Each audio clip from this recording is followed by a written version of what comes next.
আসসালামু আলাইকুম, শুভ সকাল। ব্যাকগ্রাউন্ডটা ভালো না, তবে ভালো হয়ে যাবে। যখন এই ঘরটা সারা হবে তখন ভালো হয়ে যাবে। আর এই ভালো ব্যাকগ্রাউন্ড যখন হবে তখন ভিডিওগুলো ভালো লাগবে। তো আজকে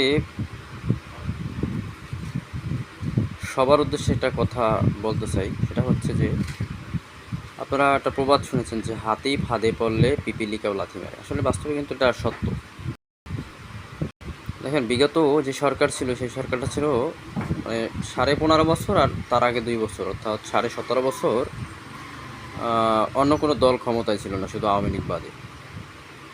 তো এই সময় আওয়ামী লীগ বিরোধী দল যারা আছে তাদেরকে দমন পীড়ন করার জন্য অনেক হামলা মামলা করছে এবং অনেক জুলুম নির্যাতন করছে।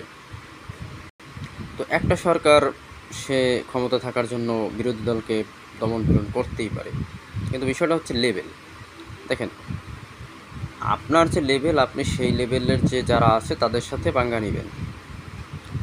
আপনি হচ্ছেন কি একজন স্থানীয় একজন প্রতিনিধি অথবা স্থানীয় একজন নেতা, কিন্তু আপনি কি করছেন, কেন্দ্রীয় পর্যায়ের একজন নেতার সাথে পাঙ্গা নিয়েছেন, অর্থাৎ কেন্দ্রীয় পর্যায়ের একজন নেতাকে আপনি আক্রমণ করছেন অথবা তার উপরে ঝাঁপাই পড়ছেন। যাই হোক, মানে এইটাই একটা উদাহরণ যে হাতি ফাঁদে পড়লে পিপিলিকাও লাথি মারে। সে ব্যক্তি একজন কেন্দ্রীয় পর্যায়ের নেতা, আপনি একজন স্থানীয় পর্যায়ের নেতা, আপনি তার সাথে পাঙ্গা নিয়েছেন কেন? তার দল ক্ষমতায় নাই, এই জন্য। দেখেন, ক্ষমতা চিরস্থায়ী না, এটা মনে করতে হবে, কিন্তু অনেকেই মনে করে ক্ষমতা চিরস্থায়ী। দেখেন, 15.5 বছর পর এবং মোট 17.5 বছর পর কিন্তু দল ঘটছে। আবার আরেকটা দল আসলে সেটা 5 বছর, 10 বছর অথবা 15-20 বছর পর হলেও কিন্তু ঘুরবে। সুতরাং এমন কোনো আচরণ করবেন না যে সেই 20 বছর পর আপনার পলাইতে হবে অথবা এলাকা ছাড়তে হবে অথবা এলাকায় থাকতে পারবেন না, এরকম। সবার সাথে এমন আচরণ করেন যেন যেই দল আসুক না কেন, যেই দল ঘুরুক না কেন, আপনি এলাকায় যেন থাকতে পারেন, এইরকম আচরণ সবার সাথে করুন।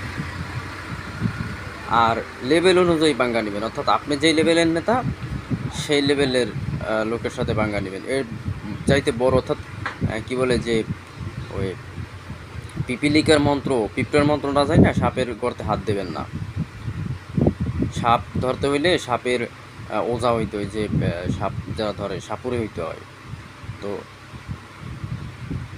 এরকম আছে অনেকে যারা মানে একদম নিম্ন লেভেলের, অর্থাৎ যারা আমরা পাতি নেতা।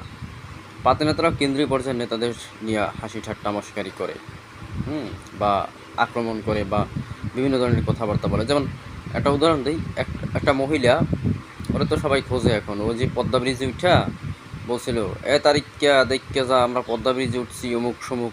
ভাই, তুই কোথায়? তোরে কেউ চেনে? তোরে কেউ গোনায় ধরে? তোরে কেউ মানে তোর কোনো দাম আছে? আর তারেক রহমান একজন বিএনপির ভারপ্রাপ্ত চেয়ারম্যান এবং মূল যে নেতা, বিএনপির যে একদম কি বলে কাণ্ডারি, সেই নেতা। তোর তারেক রহমানের নিয়ে কথা বলা লাগে? তো তুই তোর স্থানীয় যারা আছে তাদের নিয়ে কথা বল, তাদের নিয়ে সমালোচনা কর, তাদের নিয়ে কিছু বল। এখন তোর কী অবস্থা হইবে? আর এখন যদি তোর কোনো অবস্থা হয়, তার জন্য কেউ দায়ী? তার জন্য তুই নিজেই দায়ী। সুতরাং সবাই এটা খেয়াল রাখবেন।